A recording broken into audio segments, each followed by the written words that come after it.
खूब खूब पढ़ ले मेरे बेटवा, घरवा के भाग जा गए हे बेटवा आईएएस बनी है, और बेटवा डॉक्टर बनी है, और बेटवा इंजीनियर बनी है, मनमा में आस जा गई है। देखिए, अगर आप घर पर पढ़ते हैं ना, तो तुम्हें पढ़ते हुए देखकर अगर सबसे ज्यादा कोई खुश होता है तो तुम्हारे माता पिता खुश होते हैं। तुम्हें जब वो पढ़ते हुए देखते हैं तो काफी प्रफुल्लित होते हैं, जिसका वर्णन मैं शब्दों में नहीं कर सकता। आज मैं आपके पास पुनः जय प्रकरण का तीसरा चैप्टर परिवहन लेकर आया हूं। मुझे उम्मीद है कि आप अच्छे तरीके से समझेंगे और मैं कोशिश करूंगा अच्छे प्रकार से समझाने का। तो चले बिना देर किए हुए शुरू करते हैं। तो देखिए, वस्तुनिष्ठ प्रश्न परिवहन, पहला प्रश्न देखिए इसका, फ्लोएम से खाद्य पदार्थों का परिवहन में किस दिशा में होता है? पूछ रहा है फ्लोएम से खाद्य पदार्थों का परिवहन किस दिशा में होता है ना। पहले समझना है फ्लोएम किसको कहते हैं। देखिए, पौधों में दो प्रकार का जटिल अस्थायी उत्तक पाया जाता है, एक जाइलम होता है, दूसरा फ्लोएम होता है। दोनों का ड्यूटी बटा हुआ, दोनों का काम अलग अलग होता है। तो ये प्रश्न आपके पास है कि फ्लोएम से खाद्य पदार्थों का परिवहन में किस दिशा में होता है।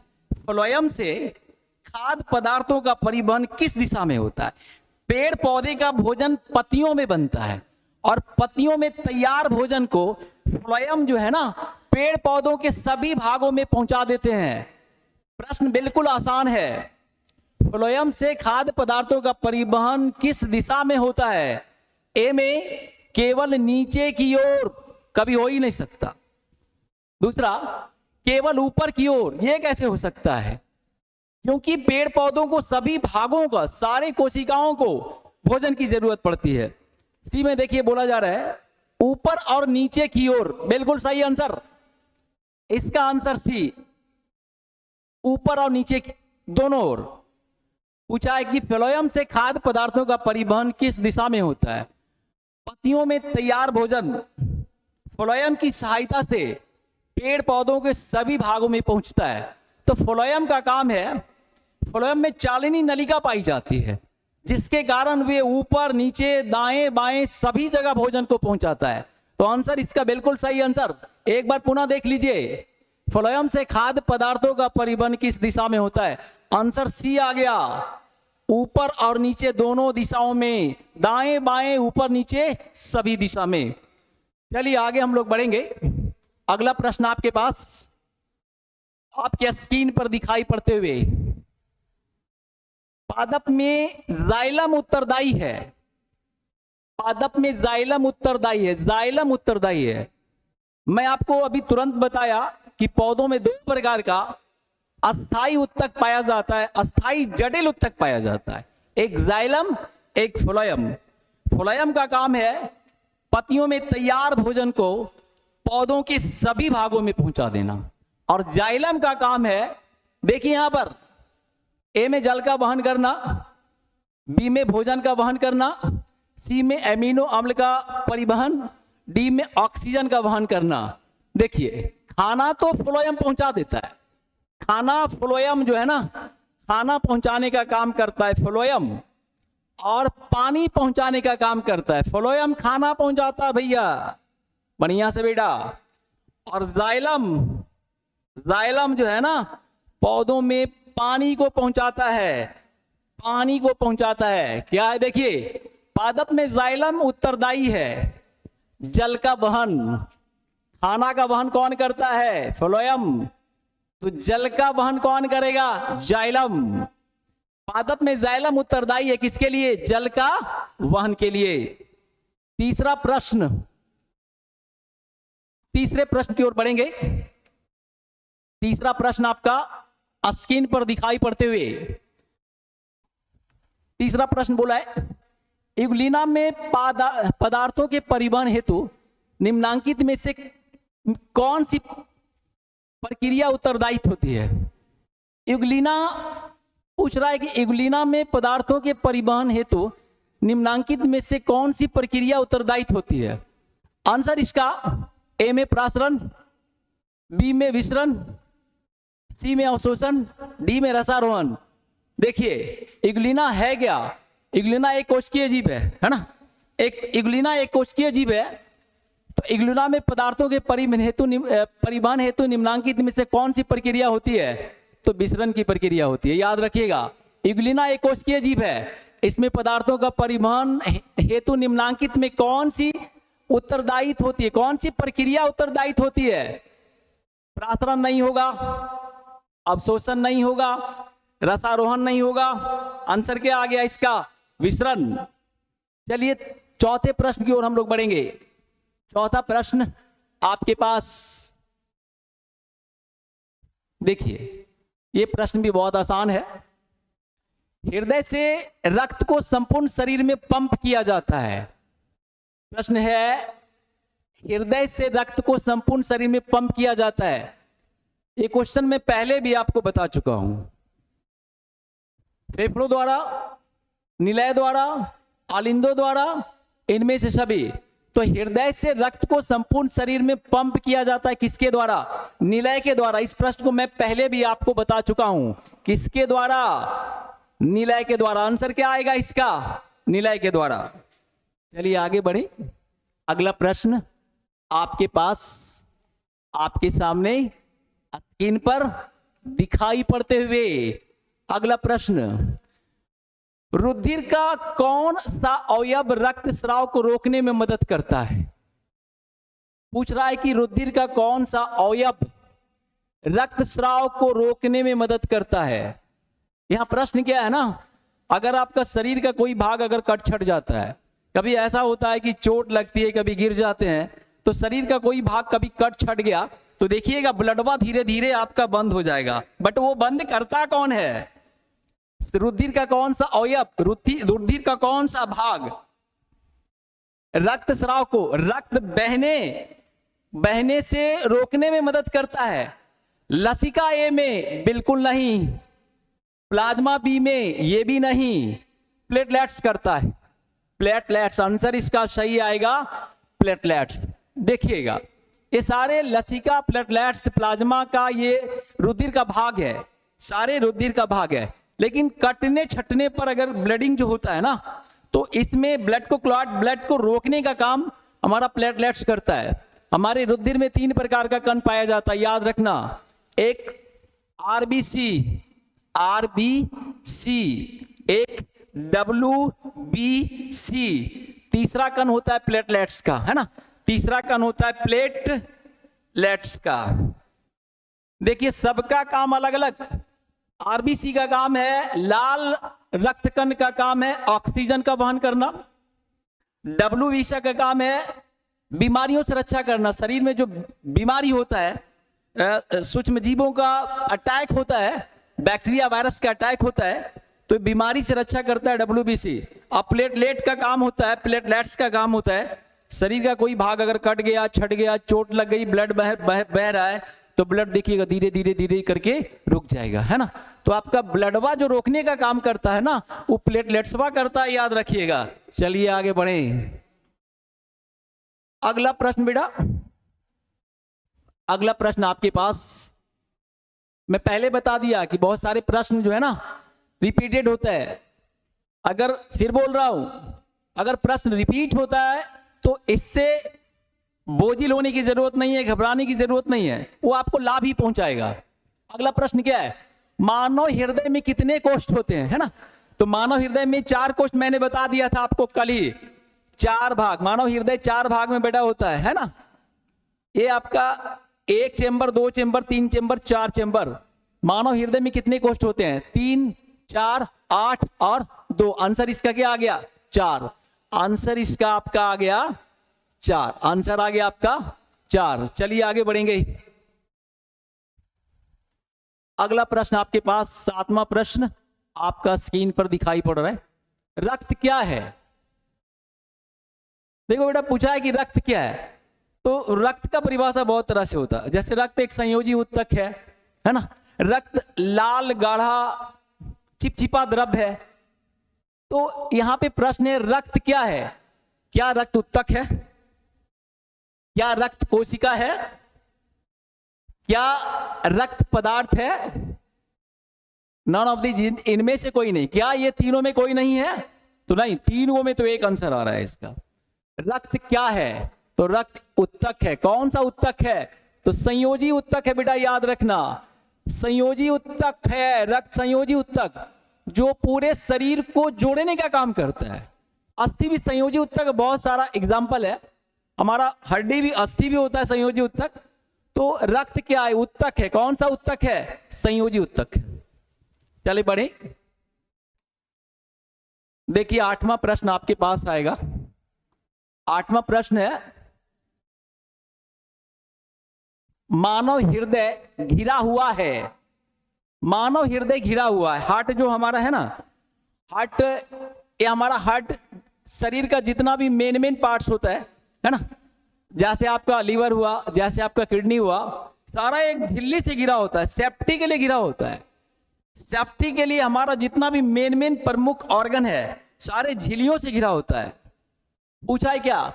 मानव हृदय घिरा हुआ है। मानव का हृदय जो घिरा हुआ है ना, एक झिल्ली से घिरा हुआ है बेटा। मानव का हृदय एक झिल्ली से घिरा हुआ है। मानव का हृदय एक झिल्ली से, उस झिल्ली का नाम आपको ढूंढना है, कौन सा है? मानव हृदय घिरा हुआ है। ए में पेरिकार्डियम से, बी में जाइलम से, सी में फ्लोएम से, डी में प्लाज्मा से। तो पेरिकार्डियम एक झिल्ली का नाम है। पेरिकार्डियम इसका आंसर आएगा, पेरिकार्डियम। मानव हृदय जो घिरा हुआ है ना, जिस झिल्ली से घिरा हुआ है, इसको हम पेरिकार्डियम कहते हैं।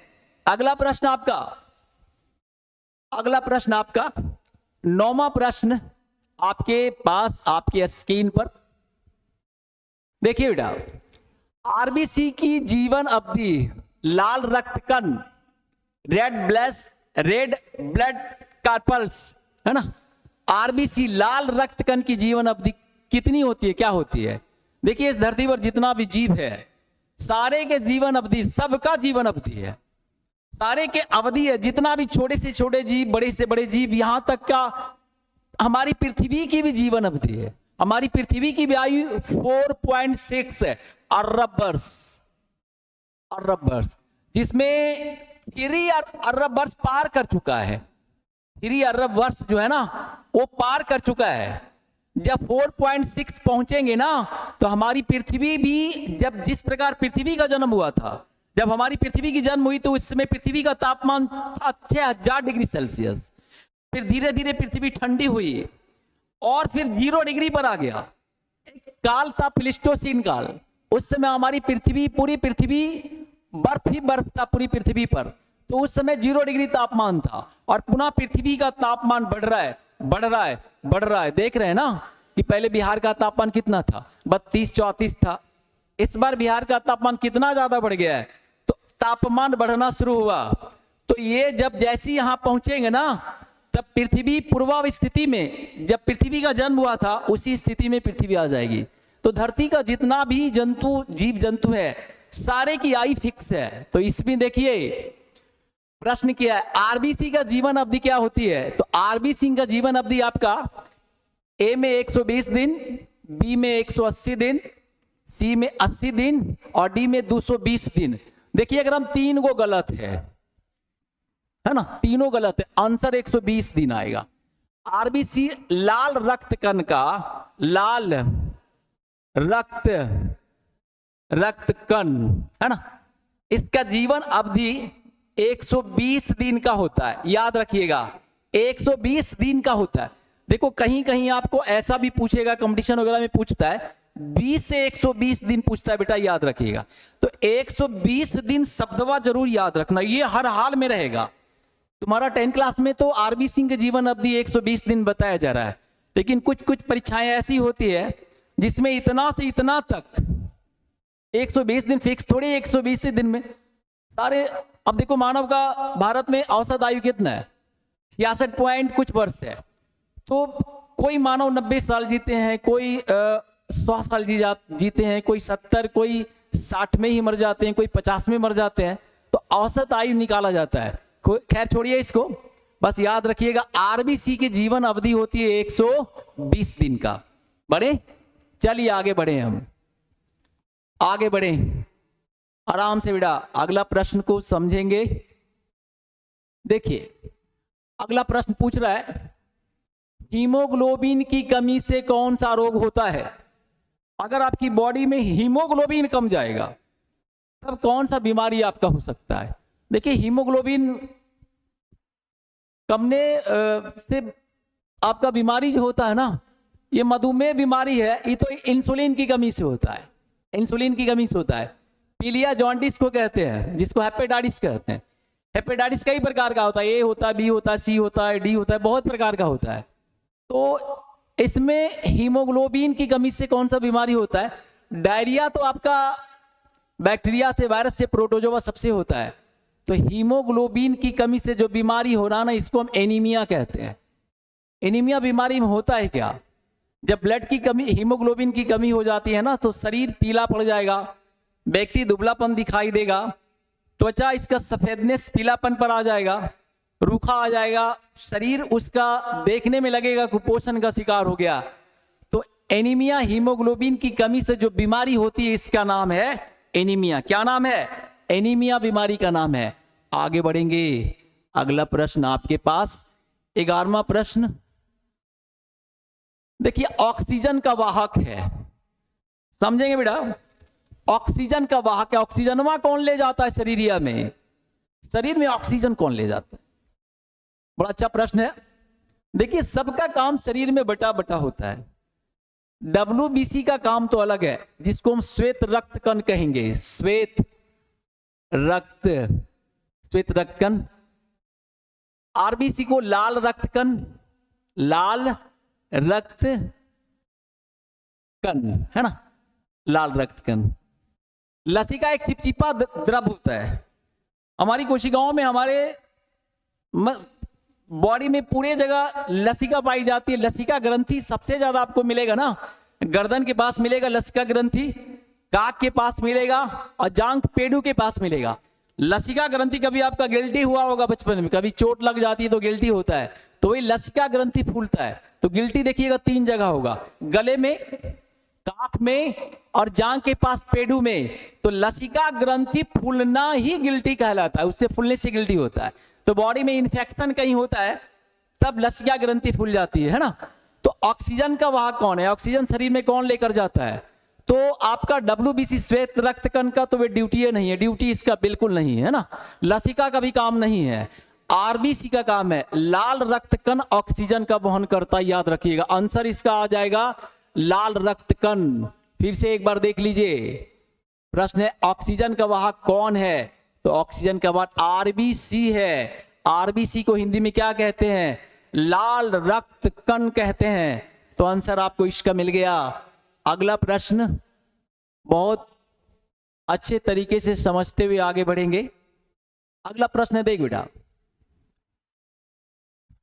एक कोशीय शैवालों में जल का परिवहन होता है। एक कोशीय शैवालों में जल का परिवहन होता है। अब शैवाल किसको कहते हैं, मतलब एक छोटे छोटे जलीय पौधा शैवाल है। शैवाल 50,000 जातियां होती है। शैवाल समुद्र में भी पाया जाता है, शैवाल स्थिर जल में पाया जाता है। शैवाल एक छोटे जलीय पौधे को हम शैवाल कहते हैं, छोटे जलीय पौधे को हम शैवाल कहते हैं। शैवाल प्रकाश संश्लेषण क्रिया करता है और अपना भोजन खुद बनाता है। प्रश्न क्या है, एक कोशिकीय शैवाल में जल का परिवहन होता है। ए में प्रासरण द्वारा, बी में चालनी नलिकाओं द्वारा, सी में विसरण द्वारा, डी में जाइलम वाहिकाओं द्वारा। याद रखेंगे एक कोशिकीय शैवालों में जल का परिवहन विसरण द्वारा होता है। किसके द्वारा, विसरण के द्वारा। ये प्रश्न बना लिए हम लोग, आगे बढ़ेंगे। अगला प्रश्न 13वां प्रश्न आपके पास आ जाएगा। 13वां प्रश्न स्क्रीन पर दिखाई पड़ रहा है। प्रश्न को समझेंगे अच्छे प्रकार से। पौधों में खाद्य पदार्थों का स्थानांतरण किस रूप में होता है। पौधों में बनता क्या है, देखिए पौधों, पत्तियों में ग्लूकोज बनता है बेटा, याद रखना। पत्ती जब प्रकाश संश्लेषण क्रिया करती है ना, तो हाइड्रोजन और CO2 मिलकर क्या बनाता है? ग्लूकोज बनाता है। कहाँ बनता है? पत्तियों में बनता है। लेकिन पूरे शरीर में इसका जो परिवहन होता है ना, ये सुक्रोज के रूप में होता है। याद रखिएगा, किसके रूप में? सुक्रोज के। बनता ग्लूकोज है पत्तियों में, लेकिन ग्लूकोज परिवर्तित होकर सुक्रोज इसकी बॉडी में, पूरी बॉडी में जो पहुंचता है ना, परिवर्तित होकर सुक्रोज बन जाता है ना। तो आंसर, पौधों में खाद्य पदार्थों का स्थानांतरण किस रूप में होता है? सुक्रोज के रूप में होता है। याद रखेंगे। 14वां प्रश्न हमारे पास आएगा, हमारे सामने आएगा, स्क्रीन पर आएगा। इसे हम पढ़ेंगे, इसे हम समझेंगे, फिर हम सही बनाएंगे। फ्लोएम ऊतकों द्वारा कार्बोहाइड्रेट का परिवहन होता है। फ्लोएम ऊतकों द्वारा कार्बोहाइड्रेट का परिवहन होता है ना।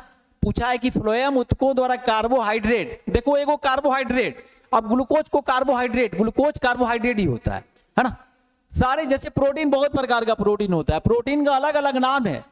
अब जैसे अंडा का जर्दी हो गया, अंडा का पीला वाला भाग में कोई और प्रोटीन होता है, सफेद वाला भाग में कोई और प्रोटीन होता है। प्रोटीन बहुत प्रकार, बाल भी हमारा प्रोटीन है, जो हम वस्त्र पहनते हैं वो भी हमारा प्रोटीन है ना। तो इसी प्रकार कार्बोहाइड्रेट, बहुत प्रकार का कार्बोहाइड्रेट है। कार्बोहाइड्रेट, रोटियों में कार्बोहाइड्रेट होता है, चीनी में भी कार्बोहाइड्रेट होता है। तो कार्बोहाइड्रेट आपका बहुत प्रकार का होता है। तो पूछा है फ्लोएम ऊतकों द्वारा कार्बोहाइड्रेट का परिवहन होता है, किस रूप में होता है? ए में ग्लूकोज के रूप में, बी में फ्रक्टोज के रूप में, सी में लैक्टोज के रूप में, और डी में सुक्रोज के रूप में। ये क्वेश्चन आप जान रहे हो, सुक्रोज के रूप में होता है। आंसर क्या है?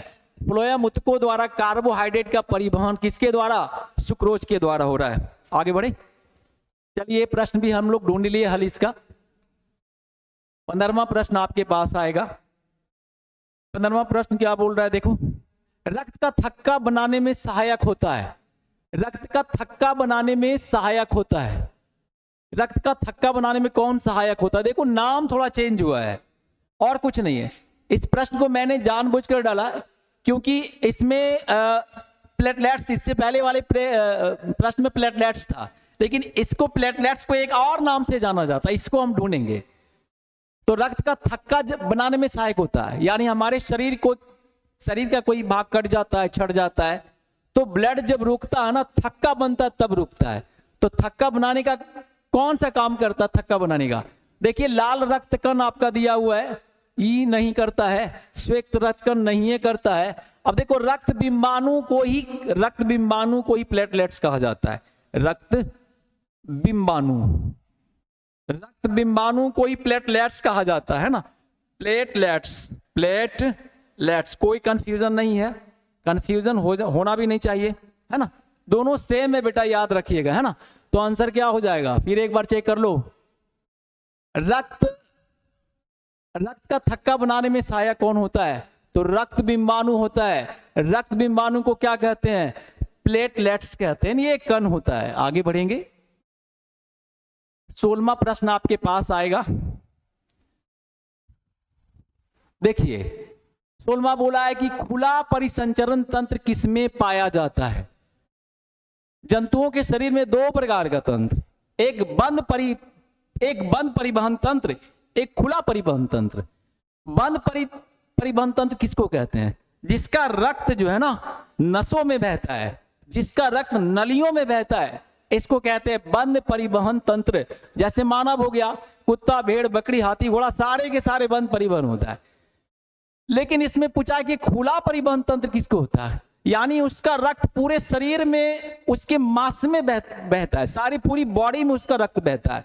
तो ढूंढिए, मानव, ये मनुष्य में बंद परिवहन तंत्र है ना, आपका घोड़ा में बंद परिवहन तंत्र, ऊंट में बंद परिवहन तंत्र। तो खुला परिवहन तंत्र किस में होगा जी? खुला परिवहन काकरोच में होगा। आंसर इसका काकरोच। फिर से एक बार देख लीजिए, पूछा है कि खुला परिसंचरण तंत्र किसमें पाया जाता है? आंसर ढूंढ लिए हम लोग, किसमें? काकरोच में। किसमें? काकरोच में। चलिए आगे बढ़े। 17वां प्रश्न आपके पास, बिल्कुल सरल तरीके से, कोई समस्या नहीं। देखो बेटा, रक्त किसकी उपस्थिति के कारण लाल दिखाई पड़ता है? ये आप पहले भी जान रहे हो, इस प्रश्न का उत्तर जान रहे हो। रक्त लाल क्यों दिखाई पड़ता है? प्रोटीन, ए में प्रोटीन है, बी में हीमोग्लोबिन है, सी में थ्रोम्बोप्लास्टिन है और डी में फाइब्रिन है। तो रक्त जो लाल दिखाई पड़ता है ना, ये हीमोग्लोबिन के कारण दिखाई पड़ता है, जिसकी चर्चा मैं पहले भी कर चुका हूं। तो आंसर क्या हो जाएगा? हीमोग्लोबिन। चलिए आगे बढ़े। 18वां प्रश्न आपके पास आएगा। देखिए कुछ प्रश्न को जो है ना रिपीट हुआ है। शुद्ध रक्त ऑक्सीजन युक्त रक्त को शरीर से विभिन्न भागों में ले जाने वाली रक्त वाहिनियां कौन सी है? मैं इससे पहले बताया कि शुद्ध रक्त, हमारी रक्त वाहिनियां जो है ना, धमनी और शिरा। धमनी में शुद्ध रक्त बहता है और शिरा में अशुद्ध रक्त बहता है। तो प्रश्न क्या है? शुद्ध अर्थात ऑक्सीजन युक्त रक्त को शरीर से विभिन्न भागों में ले जाने वाली रक्त वाहिनियां क्या कहलाती है? तो ये आंसर तो मैं बता दिया आपको, धमनी कहलाती है। धमनी पूरे शरीर में ऑक्सीजन के साथ शुद्ध रक्त को लेकर जाता है। अगला प्रश्न आपका 19वां प्रश्न आपके पास। देखो क्या बोला है बेटा। पूछा है कि मनुष्य में परिवहन तंत्र का प्रमुख अवयव क्या है? मनुष्य में परिवहन तंत्र का कौन सा पार्ट्स है? परिवहन तंत्र में कौन कौन सा भाग लेता है? देखिएगा आपका, है ना, रक्त बिल्कुल भाग लेता है।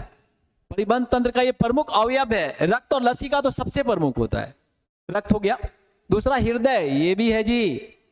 तीसरा रक्त वाहिनियां, तो ये ले जाके तो वही तो लेकर जाता है रक्त वाहिनियां। अब इसमें जब ए भी सही होगा, बी भी, रक्त भी है, हृदय भी है, रक्त वाहिनियां भी है, तो आंसर इनमें से सभी होना चाहिए। इनमें से सभी आंसर आ जाएगा। इनमें से सभी। देखिए बेटा, मनुष्य में परिवहन तंत्र का प्रमुख अवयव है। मनुष्य में परिवहन तंत्र कौन कौन इसमें पार्ट्स है? परिवहन तंत्र में कौन कौन भाग लेता है? तो रक्त तो है ही है परिवहन तंत्र, हृदय भी परिवहन तंत्र का पार्ट्स है और रक्त वाहिनियां भी है। आंसर आ जाएगा इनमें से सभी। आगे बढ़े। अगला प्रश्न आपके पास 20वां प्रश्न। देखिए, जल के अवशोषण एवं परिवहन में जड़ की जाइलम वाहिकाओं में उत्पन्न होने वाले दाब को क्या कहते हैं? बढ़िया से समझिएगा इसको। पूछा है, जल के अवशोषण एवं परिवहन में जड़ की जाइलम वाहिकाओं में उत्पन्न होने वाले दाब को क्या कहते हैं? प्रेशर जो पड़ता है, जाइलम का जड़ जो मृदा से जल को अवशोषित करता है ना, तो कौन सा दाब उस पर पड़ता है? ध्यान दीजिएगा। ए में प्रासरण दाब, बी में विसरण दाब, सी में अस्फीति दाब, डी में मल दाब। ये सब कुछ नहीं, ये सब गलती है। ये सारे के सारे प्रासरण दाब होता है। आंसर आएगा प्रासरण दाब। जल के अवशोषण एवं परिवहन में जड़ की जाइलम वाहिकाओं में उत्पन्न होने वाला दाब को क्या कहते हैं? तो प्रासरण दाब। अब ये प्रासरण दाब किसको कहते हैं? प्रासरण दाब एक निष्क्रिय परिवहन है। प्रासरण दाब एक निष्क्रिय परिवहन है जो विसरण के ही जैसा होता है। प्रासरण और विसरण में कोई फर्क नहीं होता है। देखिए, थोड़ा सा फर्क आपको बताते हैं। प्रासरण एक निष्क्रिय परिवहन है जो विसरण के जैसा होता है। इसका गमन उच्च सांद्रता से निम्न सांद्रता की ओर होता है। इसका गमन उच्च सांद्रता से निम्न सांद्रता की ओर अर्धपारगम्य झिल्ली के माध्यम से होता है। अर्धपारगम झिल्ली के माध्यम से होता है। देखिए, होता क्या है इसमें, प्रासरण दाब में क्या होता है? मृदा में सिर्फ बहुत सारा होता है, मृदा के बहुत सारे कण होते हैं। तो मृदा के बड़े बड़े कण जो है ना, वो जाइलम में नहीं पहुंचता है। छोटे छोटे कण, छोटे जल और इसमें बहुत सारे धातुओं के जो कण होते हैं जल में घुले हुए, वो पहुंचते हैं और बड़े कण पहुंच नहीं पाते हैं। तो प्रासरण एक निष्क्रिय परिवहन है जो विसरण के जैसा होता है। इसका गमन उच्च सांद्रता से निम्न सांद्रता की ओर, अधिक से कम की ओर, किसकी सहायता से? अर्धपारगम्य झिल्ली की सहायता से होता है। तो आंसर क्या है? जल के अवशोषण एवं परिवहन में जड़ की जाइलम वाहिकाओं में उत्पन्न होने वाले दाब को क्या कहते हैं? प्रासरण दाब कहते हैं। कौन सा दाब? प्रासरण दाब। आगे बढ़ेंगे। 21वां प्रश्न आपके पास। देख बेटा, पूछा है, कोशिका झिल्ली किस प्रकार की झिल्ली है? कोशिका झिल्ली किस प्रकार की झिल्ली है? पारगम तो नहीं है। कोशिका की झिल्ली पारगम नहीं हो सकता है। ठीक है, ये आपका गलत हो गया। बी में अपारगम, ए भी नहीं, ए भी नहीं, इनमें से कोई नहीं, ये तो कभी हुई नहीं। अर्धपारगम झिल्ली होता है, याद रखिएगा। कोशिका झिल्ली के किस प्रकार की एक झिल्ली? अर्धपारगम झिल्ली है। हमारी कोशिकाओं में जो हमारे तरल पदार्थ शरीर का होता है वो एक ओर से दूसरे ओर आता है, तो लेकिन छोटे छोटे अणु आते हैं लेकिन बड़े अणु पार नहीं कर पाते हैं। अर्धपारगम मतलब क्या होता है कि छोटे अणु पार कर जाते हैं और बड़े अणु फंस जाते हैं, उसमें पार नहीं कर पाते, उसको कहते हैं अर्धपारगम। आधा पार किया, आधा पार नहीं किया, है ना। तो कोशिका झिल्ली किस प्रकार की झिल्ली है? अर्धपारगम। आगे बढ़ेंगे। अगला प्रश्न आपके स्क्रीन पर दिखाई पड़ते हुए, बिल्कुल दिख गया। बहुत ज्यादा चलने या दौड़ने से हमारी मांसपेशियों में क्रैम्प का तकलीफ होती है। ये प्रश्न भी रिपीटेड है ना, पहले पूछा जा चुका है। अधिक मात्रा में जब हम बहुत ज्यादा चलते हैं, बहुत ज्यादा दौड़ते हैं, खेलते हैं, कूदते हैं, तो हमारे देखते हो थकावट आ जाता है। थकावट क्यों आता है? तो एक अम्ल बनता है जी, लैक्टिक अम्ल, है ना। तो अधिक मात्रा में लैक्टिक अम्ल हमारे शरीर में जमा हो जाता है, जिसके कारण हम थकावट महसूस करते हैं। बहुत चलते हैं, दौड़ते हैं, खेलते हैं, कूदते हैं, कोई भी काम करते हैं तो हमारा शरीर थकता है, क्योंकि हमारी मांसपेशियों में लैक्टिक अम्ल जमा होता है, जिसके कारण ऐसा होता है। तो अधिक मात्रा में लैक्टिक अम्ल के संचय के कारण हमारे मांसपेशियों में क्रैम्प की तकलीफ होता है। क्रैम्प का मतलब क्या होता है? क्रैम्प का अर्थ होता है कि थकावट महसूस होता है। क्रैम्प, थकावट, थका थका, कोई काम करने का मन नहीं करेगा, इसको हम क्रैम्प कहेंगे। थकावट को ही हम क्रैम्प कहते हैं, ठीक है।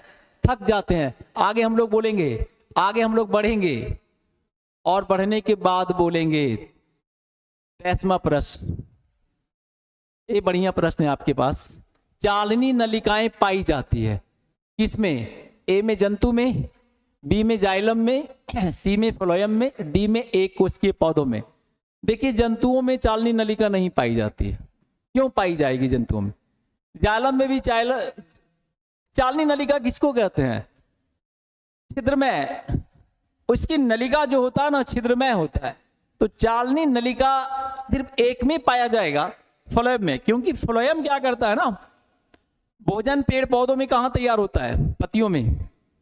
अब पत्ती से भोजन को लाता है और देखते हो पेड़ में एक डाल इधर निकला हुआ, तो एक डाल उधर, तो एक डाल इधर निकला हुआ है, तो एक तना इधर है, तो इस चारों पट्टी इसको भोजन पहुंचाना होता है। तो इसकी जो नलिकाएं होती है ना, छिद्र होता है, इसीलिए इसको कहते हैं चालनी नलिका। तो चालनी नलिकाएं किसमें पाई जाएगी? फ्लोएम में बेटा। कोई दिक्कत? कोई दिक्कत नहीं, आंसर आ गया। चालनी नलिकाएं किसमें पाई जाती है? फ्लोएम में। आसान प्रश्न आप पढ़े भी होंगे। अगला प्रश्न देखिए, बोल रहा है प्रसिद्ध पुस्तक माइक्रोग्राफिया किनके द्वारा लिखी गई है? ये कंपटीशन में भी पूछता है कि माइक्रोग्राफिया एक पुस्तक है ना, तो किसके द्वारा लिखी गई? माइक्रोग्राफिया एक ऐसी पुस्तक है जिसमें माइक्रोस्कोप की सहायता से कोशिकाओं, ऊतकों का अध्ययन किया जाता है। शरीर के बहुत सूक्ष्म छोटे पार्ट्स का अध्ययन किया जाता है ना। तो आप समझ गए होंगे कि माइक्रोस्कोप का आविष्कार किसने किया था, है ना।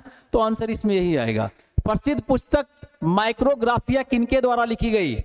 रॉबर्टसन? नहीं। ब्राउन? नहीं। डार्विन? ए भी नहीं। Robert Hooke. 1665 में रॉबर्ट हुक ने कोशिका की खोज किया था, आपको याद होगा। 1665 में किसकी सहायता से? माइक्रोस्कोप की सहायता से कोशिका की खोज किया था ना। आगे हम लोग बढ़ेंगे। 25वां प्रश्न देखिए, पूछा है कि मनुष्य में श्वेत रक्त कोशिकाओं का जीवन अवधि कितनी होती है? मैं पहले आपको बता चुका हूं कि जितने भी जीव धरती पर है सारे के जीवन अवधि है, सब फिक्स है, सबको मरना है। तो हमारे मनुष्य में श्वेत रक्त कोशिकाओं की जीवन अवधि क्या है? तो श्वेत रक्त कण भी मरेगा। लाल रक्त कण मर गया ना 120 दिन में, तो श्वेत रक्त कण भी मरेगा। कितना दिन में मरेगा देख लीजिए। ये पहले मरता है बेटा, ए में 3 से 4 दिन, बी में 2 से 3 महीना। अरे बाप रे, 2 से 3 महीना मरते। अब देखिए 20 से 30 दिन, इतना भी नहीं, बड़ी जल्दी मर जाता है। 4 महीना, इतना भी नहीं।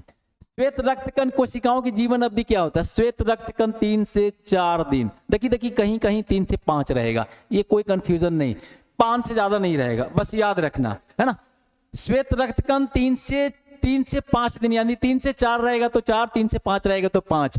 तो मनुष्य में श्वेत रक्त कोशिकाओं की जीवन अवधि कितनी होती है? 3 से 4, है ना। आपके सामने जो 3 से 4 है, 3 से 5, 3 से 4 दोनों याद रखेंगे, ठीक है।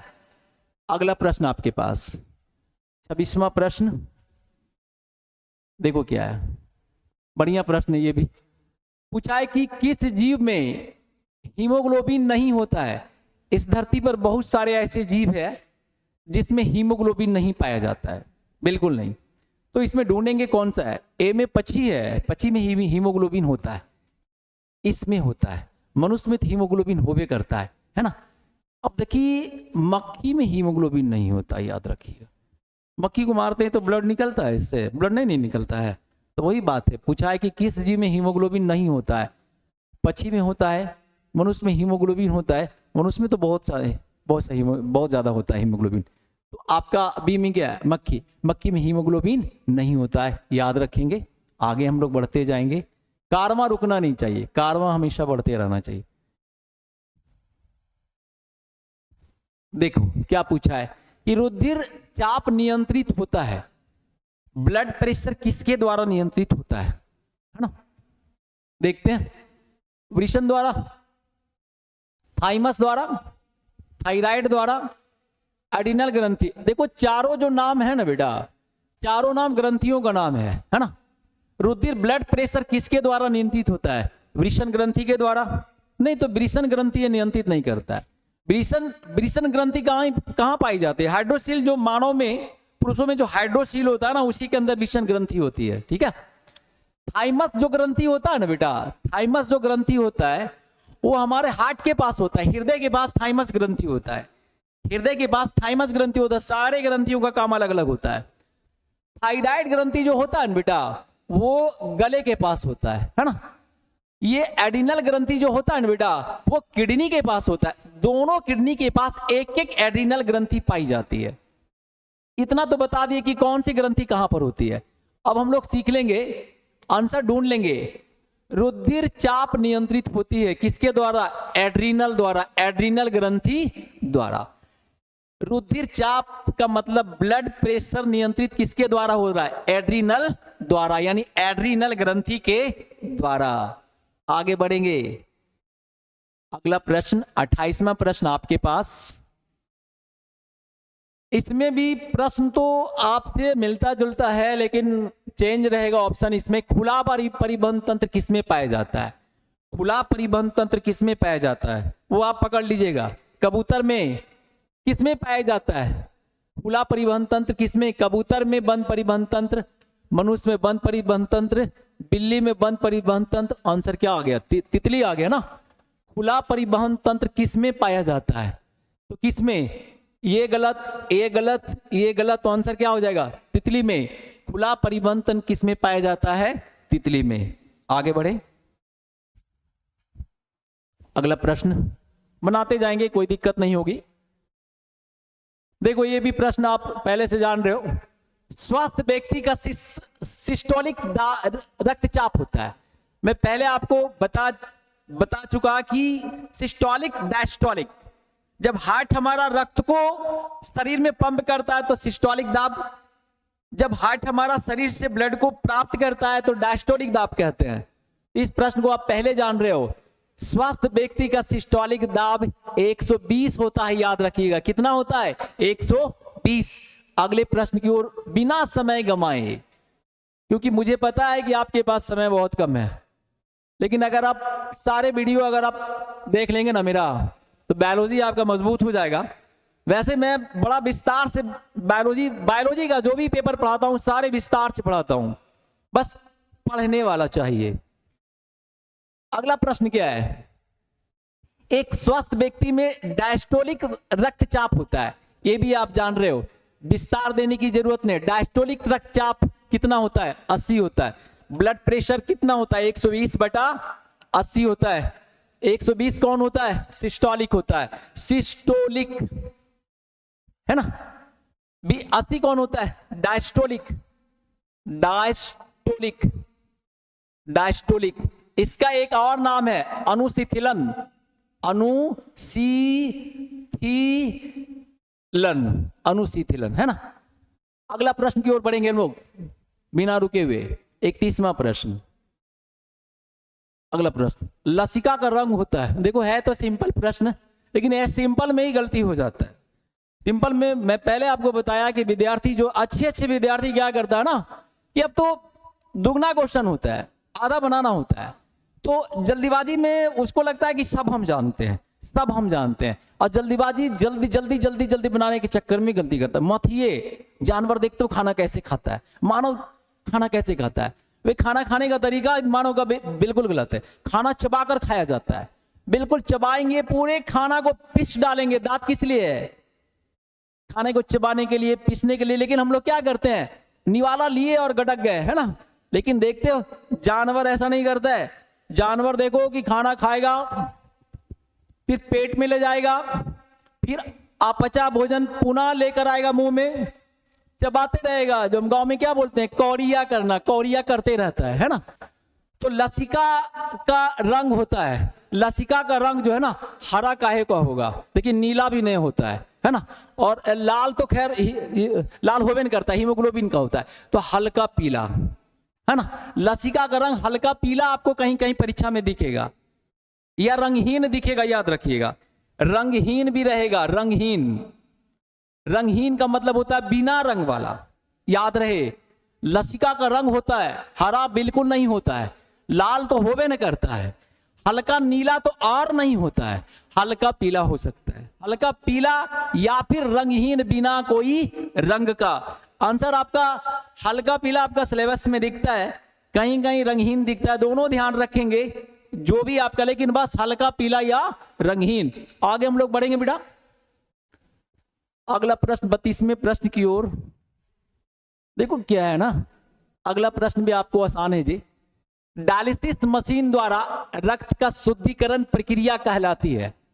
जब मानव का दोनों किडनी खराब हो जाता है, अगर एक किडनी खराब हुआ तो मानव जीवित रह सकता है, लेकिन दोनों किडनी अगर मानव का खराब हो गया तो मानव को बचाने के लिए एक डायलिसिस क्रिया होती है।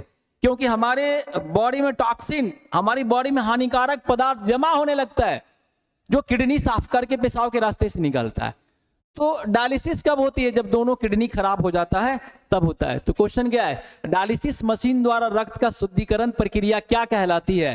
तो ए में दिया डायलाइसिस, डायलाइजर, सेलोफोन, हीमोडायलिसिस, है ना। तो डायलाइसिस ये आपका नहीं, ये सब सेलोफोन और ये जो है ना डायलाइजर वगैरह जो है ना, इसका यंत्र है।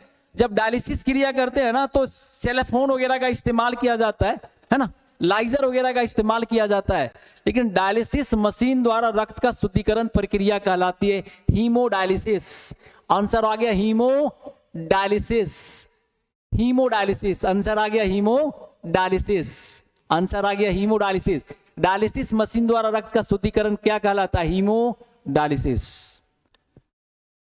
आगे बढ़ेंगे। 33वां प्रश्न देखिए।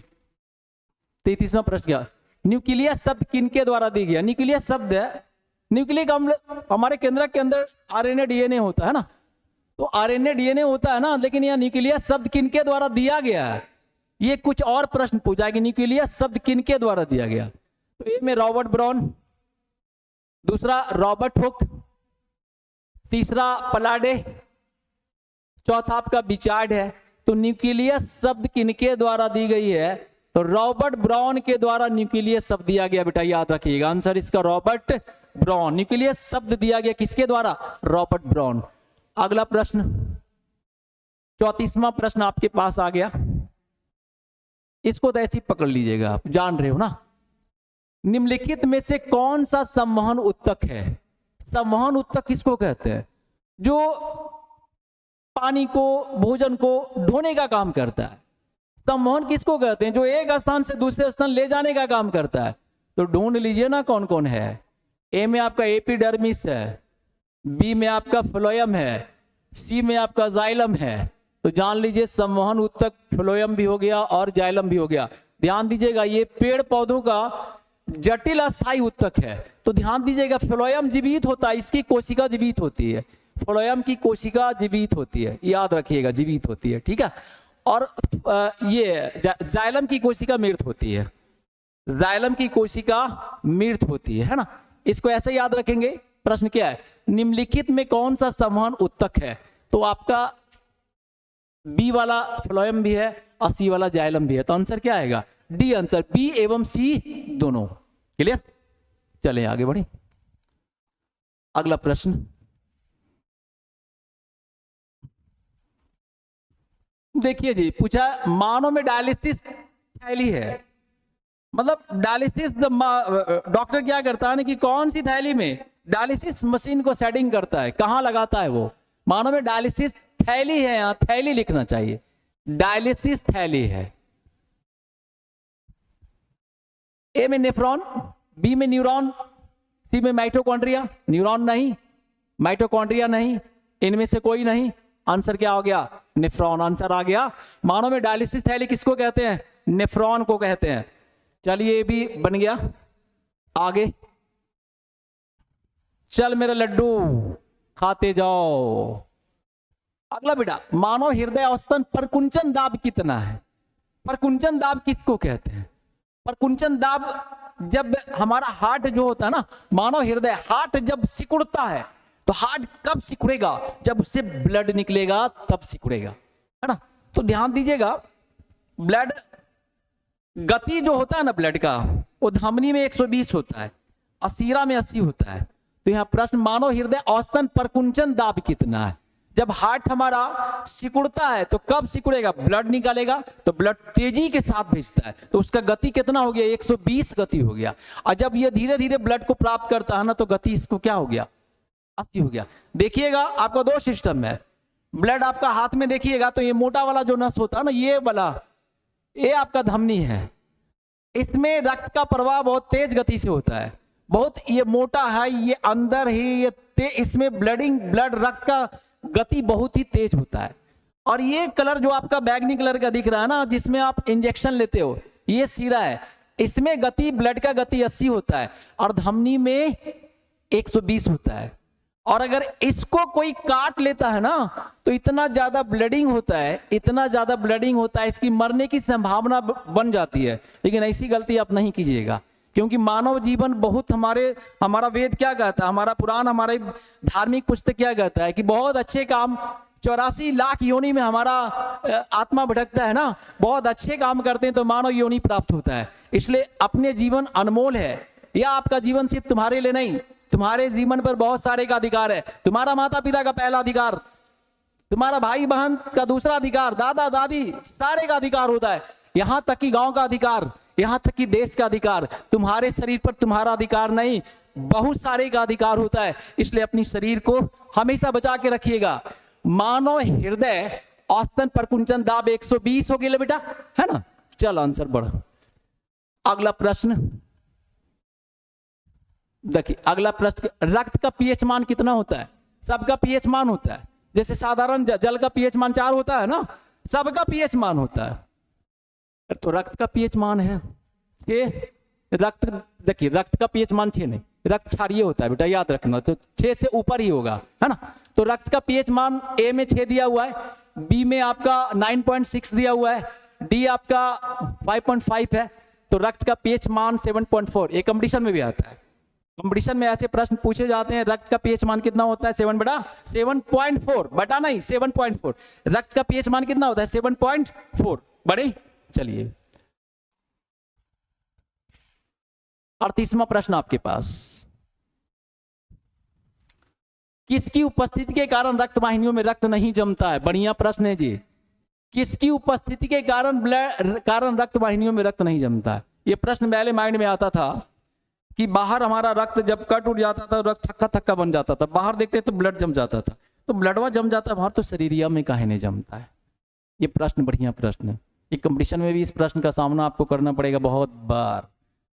सीख लीजिए अभी किसकी उपस्थिति के कारण रक्त वाहिनियों में रक्त नहीं जमता?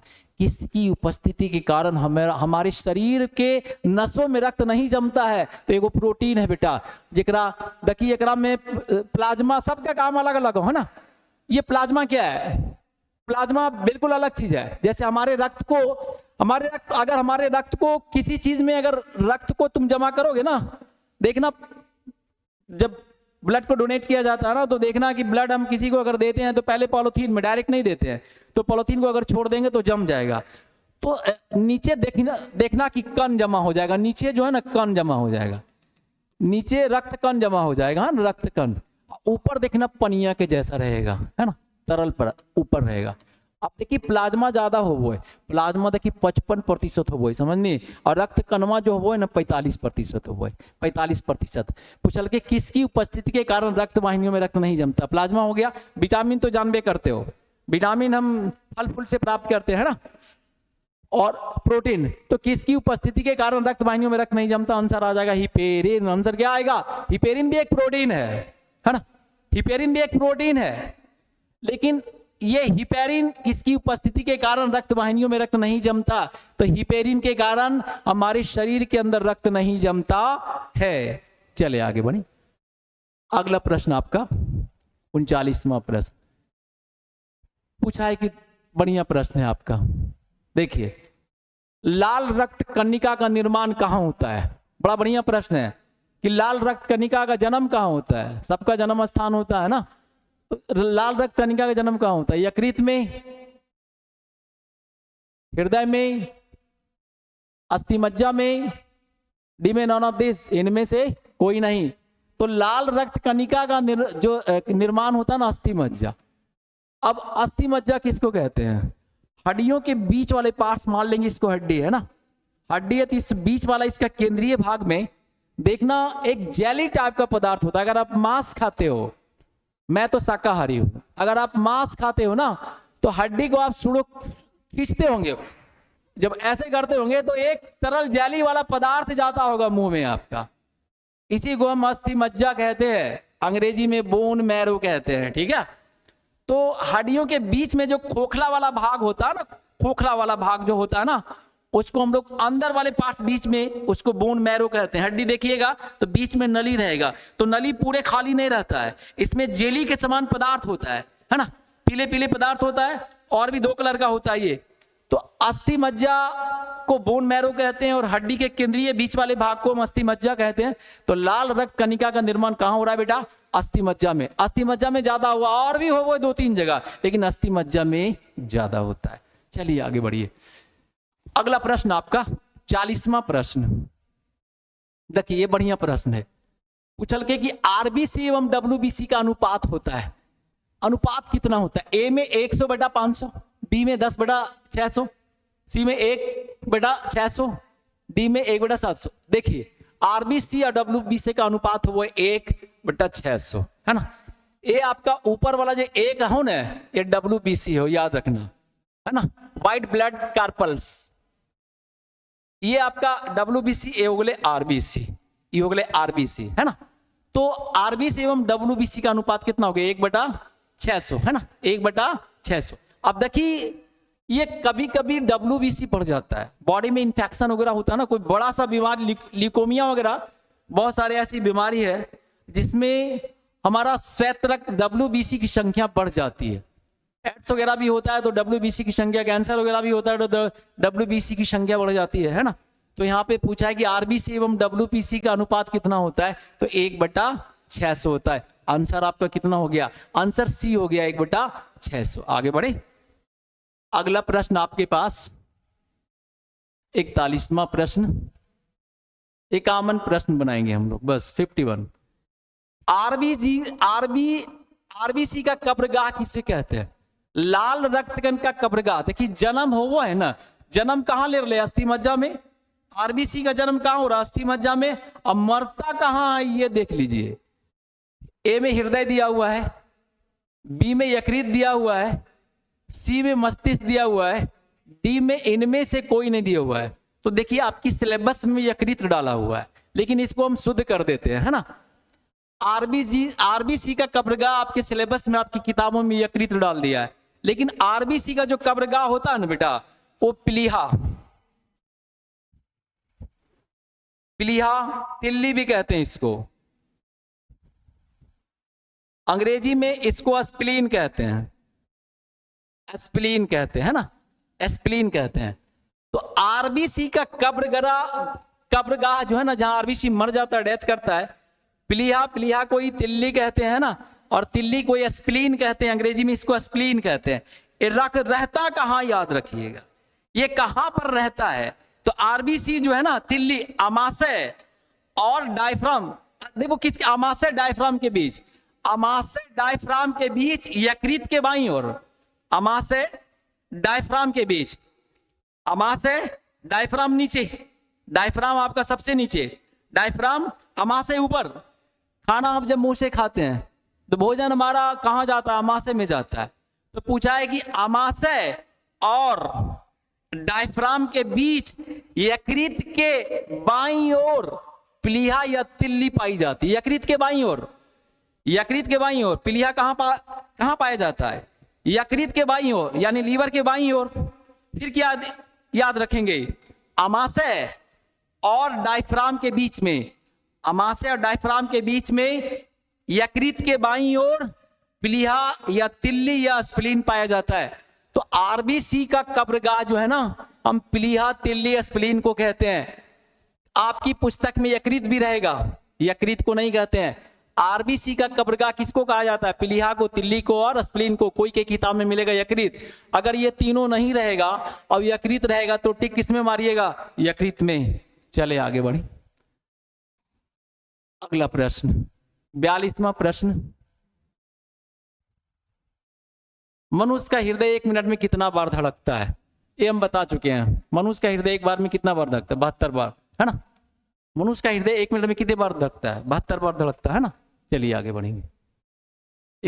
43वां प्रश्न आपके पास, आपकी स्क्रीन पर दिखाई पड़ रहा है। हृदय से किस प्रकार की आवाज निकलती है? बढ़िया क्वेश्चन है। हृदय से किस प्रकार की आवाज? 2 प्रकार की आवाज निकलती है। हृदय से किस प्रकार की आवाज निकलती है? बड़ा बढ़िया क्वेश्चन है, याद रखिएगा। हृदय से आवाज कौन कौन निकल रहा है देख लो। ए में लब डब, बी में डब डब, सी में लब लब, डी में, इनमें से कोई नहीं। तो हार्ट से, हमारा हार्ट जो है ना, हृदय से किस प्रकार की, जब हार्ट के पास कान को लेकर जाइएगा या आप जब इसकी आवाज को सुनने का प्रयास कीजिएगा तो 2 प्रकार की आवाज निकलती है, लब और डब की, लब और डब की। आंसर हो जाएगा हृदय से किस प्रकार की आवाज निकलती है, लब डब। पहले लब याद रखना, पहले लब, फिर कोची डब। तो देखिए 3 गो कपाट हो वो है हमारे हार्ट में, 3 गो कपाट होता है, याद रखना। त्रिवलनी और द्विवलनी कपाट, त्रिवलनी और द्विवलनी कपाट, है ना। त्रिवलनी, त्रिवलनी, त्रिवलनी, त्रिवलनी प्लस द्विवलनी, द्विवलनी, द्विवलनी कपाट जब अचानक बंद होता है ना। त्रिवलनी और द्विवलनी कपाट जब अचानक बंद होता है तो आवाज निकलती है लब की। किसकी आवाज? त्रिवलनी और द्विवलनी कपाट जब अचानक बंद होती है तो आवाज निकलता है लब की। तुरंते आवाज ये निकलो है डब के। तो अर्धचंद्राकार कपाट होता है बेटा, अर्धचंद्राकार, अर्धचंद्राकार, अर्धचंद्राकार कपाट, अर्धचंद्राकार कपाट जब बंद होता है ना तो इससे आवाज निकलती है लब डब। ध्यान दीजिएगा, हृदय से किस प्रकार की आवाज निकलती है, लब डब की। पहले लब फिर डब, पहले लब फिर डब। तो आवाज क्यों निकल रहा है? तो 3 प्रकार का कपाट होता है हमारे हार्ट में। कपाट किसको कहते हैं? कपाट का अर्थ होता है दरवाजा। हमारा ब्लड देख तो एक ही ओर बहना चाहिए, ब्लड दूसरी ओर नहीं आना चाहिए। तो एक ही ब्लड एक ही दिशा में बहे।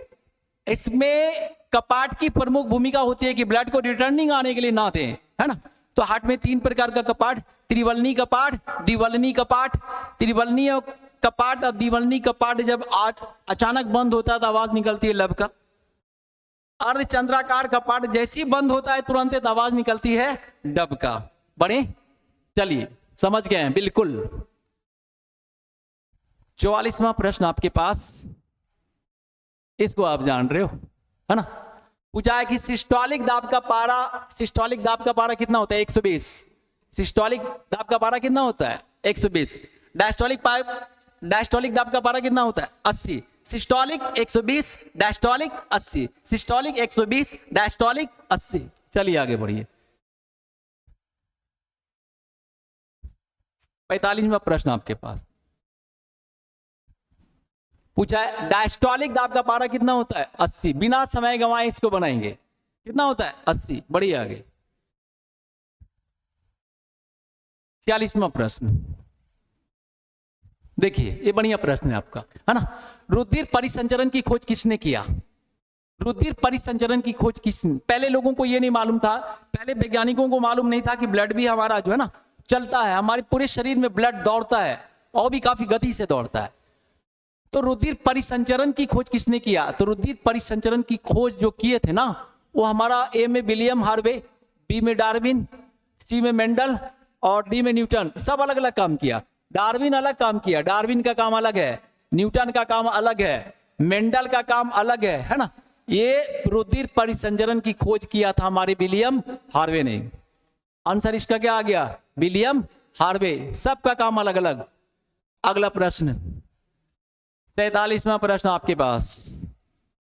ये देखो प्रश्न आ गया बढ़िया, ये भी जानकारी रखिएगा इसको। रक्त समूह की खोज किसने किया? समूह की खोज किसने किया है ना। रक्त समूह 4 प्रकार का होता है जो हम लास्ट क्वेश्चन में बताएंगे।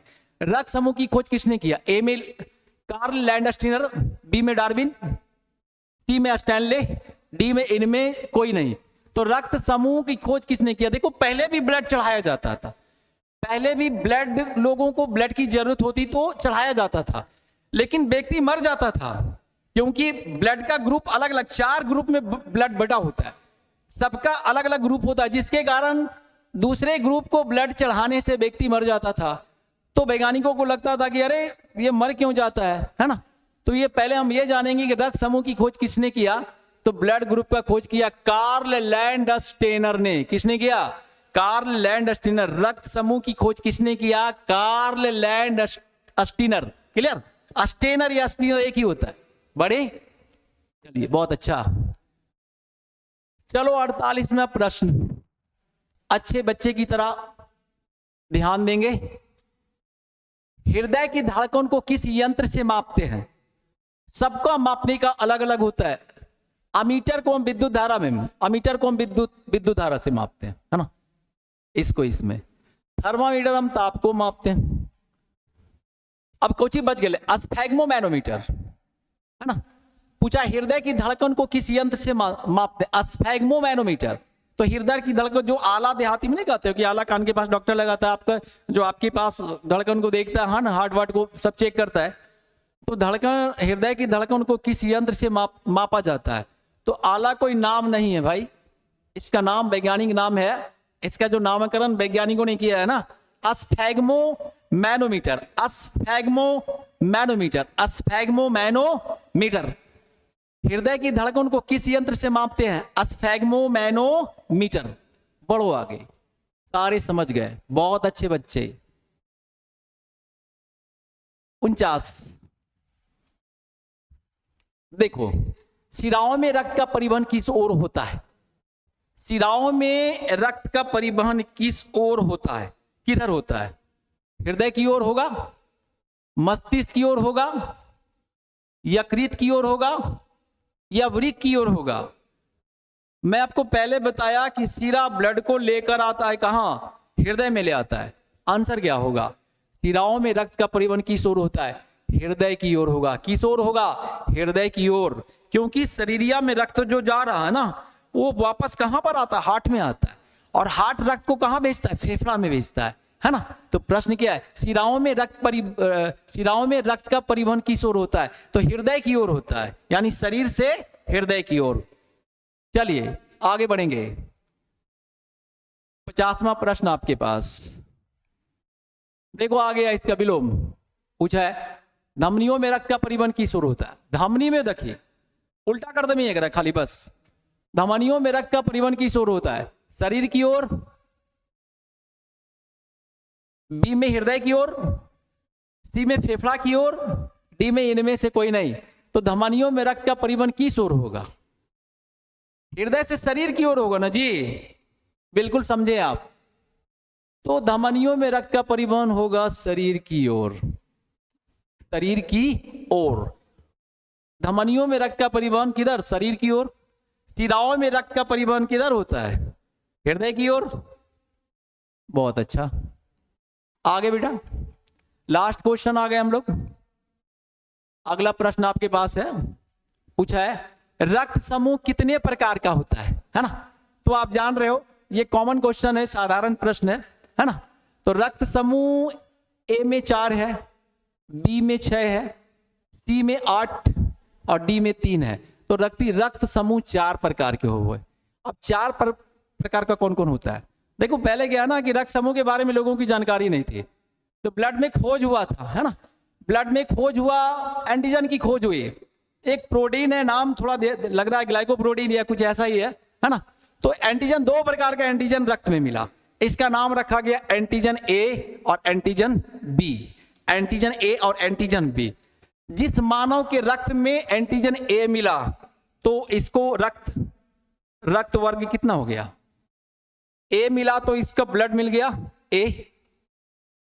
किसी किसी मानव के रक्त में बी मिलता है तो रक्त वर्ग क्या हो गया इसका? बी हो गया ना। बहुत सारे ऐसे मानव है जिसके ब्लड में ए और बी दोनों मिलता है, ए भी मिलता है, बी भी मिलता है, तो रक्त वर्ग क्या हो गया इसका बेटा? रक्त वर्ग आपका हो गया, है ना? रक्त वर्ग ए बी हो गया, दोनों है तो ए बी हो गया, ठीक है। कुछ ऐसे मानव है जिसके रक्त में ना ए एंटीजन होता है ना बी होता है, दोनों में कोई नहीं होता है, तो इसका रक्त वर्ग क्या हो गया? रक्त वर्ग ओ हो गए ना, एक ग्रुप हो गए ओ। तो ब्लड 4 प्रकार का, ए हो लो, बी हुआ, ए बी हुआ और ओ हुआ, है ना? इसमें भी पॉजिटिव निगेटिव होता है। इसके बाद भी जो है ना, इसके बाद भी व्यक्ति मर सकता है। तो रिसस नामक बंदर पर एक और प्रोटीन की खोज हुई, तो जिसके शरीर में वो प्रोटीन है तो इसका ब्लडवा हो जाएगा पॉजिटिव, और जिसके शरीर में अगर नहीं है तो इसका ब्लडवा हो जाएगा निगेटिव, है ना? बस यही ध्यान रखेंगे। तो रक्त समूह कितने प्रकार की? 4 प्रकार का, ए बी और ओ, है ना? सबसे ज्यादा कौन सा ब्लड ग्रुप मिलेगा बेटा? पूरी दुनिया की बात बता रहा हूं मैं, सबसे ज्यादा ब्लड आपका बी पॉजिटिव मिलेगा। पूरी दुनिया में बी पॉजिटिव ब्लड सबसे ज्यादा, बी पॉजिटिव ब्लड सबसे ज्यादा मिलेगा। इसके बाद ओ मिलेगा आपको, ओ पॉजिटिव ब्लड सब फिर मिलेगा सेकंड नंबर ओ पॉजिटिव में, है ना? इसमें एक चीज और याद रखेंगे, है ना? अब इसमें ओ और ए बी, है ना? रक्त ग्रुप ए बी को क्या कहा जाता है? सर्वग्राहता, यानी सारे ग्रुप का ब्लड वो ले सकता है। रक्त वर्ग ए बी को कहा जाता है ग्राहता, है ना? मतलब सारे ग्रुप का ब्लड को ले सकता है। और रक्त वर्ग ओ को कहा जाता है सर्वदाता, यानी सभी को ब्लड दे सकता है ना?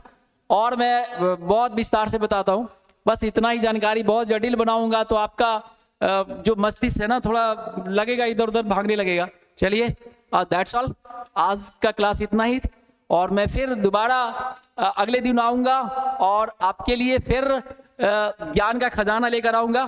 तो इधर अभी लगातार बायोलॉजी का ही सीरीज चलेगा, इसके बाद में सोशल साइंस का वस्तुनिष्ठ लेकर आऊंगा, इसके बाद आपका हिंदी का, इसके बाद आपका संस्कृत का, ये सारे पेपर लेकर आऊंगा। मैं कोशिश करूंगा केमिस्ट्री और फिजिक्स का भी सीरीज लेकर आऊं अगर मुझे समय मिलेगा, क्योंकि मेरे पास समय का बहुत अभाव है। मेरी कोशिश होगी जहां तक आपकी मैं मदद करूं, आपकी ज्ञान की वृद्धि करूं, और वस्तुनिष्ठ प्रश्न कम से कम गलत हो इसकी मैं कोशिश करूंगा। जय हिंद, गुड नाइट, राधे राधे, राधे राधे।